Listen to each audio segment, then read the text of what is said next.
World War I, the war that began on horseback and ended with tanks. Europe was a turbulent place at the beginning of the 20th century. There were many empires ruled by different ethnic groups. These groups wanted their independence and sovereignty. There were different empires plotting and scheming against each other and striving to colonize the rest of the world.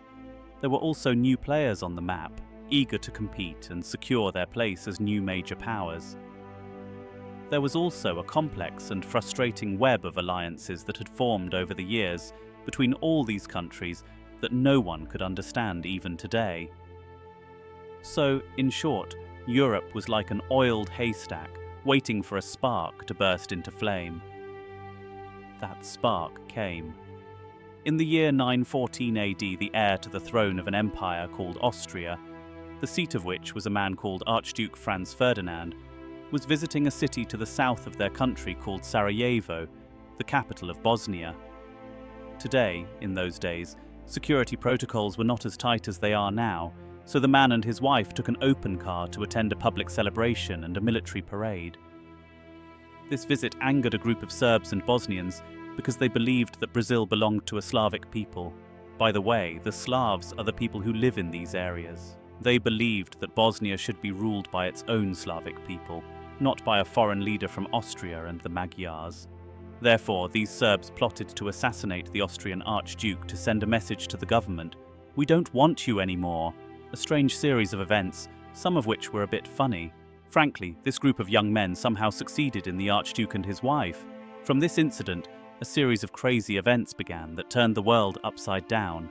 In July 1914, they sent an ultimatum and harsh demands to Serbia, one of which was that Serbia open its doors to Austria, thirsty, and allow them to conduct their own investigations and suppress any group suspected of plotting against them, a demand that no country would ever accept. Serbia had 48 hours to either comply or not, like what would happen next.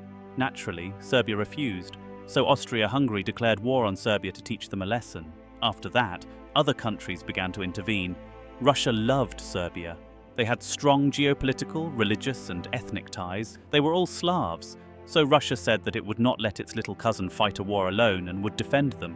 It immediately began to mobilize its huge army and move it westward in preparation for war. The French were also good friends of the Russians, so France said, "If you fight, we fight." Austria-Hungary expected this, so in anticipation of this, it approached its friend Germany and asked, "Hey, are you protecting us? Don't worry. If you dare, anyone who lays a finger on you will be cut off." This, and indeed the moment Russia began to mobilize its forces, Germany showed its fangs and declared war on France. Germany's idea was that the Russian army was large and slow and would need time to be able to fully exhaust itself westward and reach the German or Austrian border. France is there just very close, their capital is a stone's throw away. It would be better to attack and eliminate them quickly before the Russian army arrives, and end up fighting a war on two fronts, east and west. This idea is called in the history books the Schlieffen Plan. This man was Schlieffen, who came up with this plan years ago in case Germany went to war with its neighbours, Russia and France. But there was a small problem with the attacking France part of the plan. The border between France and Germany was heavily fortified, and it was difficult to cross it with an army, but if you crossed quickly through Belgium, you just had to take a small side road to avoid all these fortifications, and you are now in Paris. But, my lord, the Kaiser was the ruler. Germany held the title of Kaiser at that time. Would Belgium allow us to march through its territory with our army? No, man, don't worry. Belgium wouldn't dare to resist or even object to it. We have the best army in the world. Germany gathered its troops and forces near the Belgian border and said to them, "Hello, Belgium, DJ, Sama, just through your territory to get to France. If we break anything, we will pay for it." Later.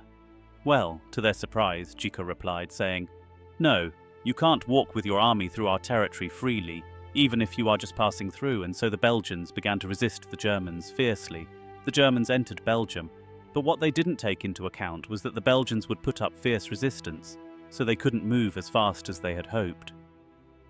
Who would have imagined that countries don't like to be used as an overpass, and something else? Little Belgium has a kind of defence treaty.